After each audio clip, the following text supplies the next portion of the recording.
ఈ భూమి మీద ఎంతకాలం బ్రతకాలనేది నా మీద ఆధారపడలేదు దేవా, అది నీ మీద ఆధారపడి ఉంది అని చెప్తా ఉన్నాడు.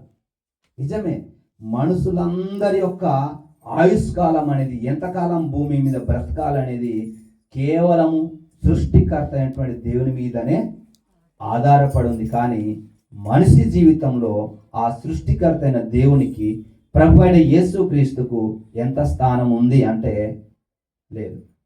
ఇప్పుడు మన దగ్గర రండి, ఆదివారం దేవుని దగ్గరికి వెళ్ళాలి కదా, ఎప్పుడు వెళ్తాం?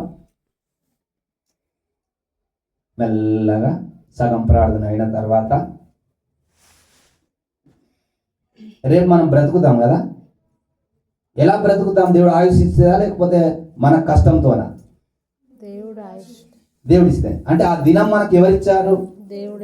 ఈ వారం అంతా మనల్ని ఎవరు కాపాడారు? మరి ఆదివారం దేవుని సన్నిధికి వెళ్ళేటప్పుడు ఎప్పుడు వెళ్ళాలా? ప్రతి సంఘానికి ఒక సమయం ఉంటుంది కదా, 10 గంటలు 9 గంటలని. ఆ సమయానికంటే ముందే మనం అక్కడ ఉండాలి. కానీ ఎప్పుడు వెళ్తాం మనము?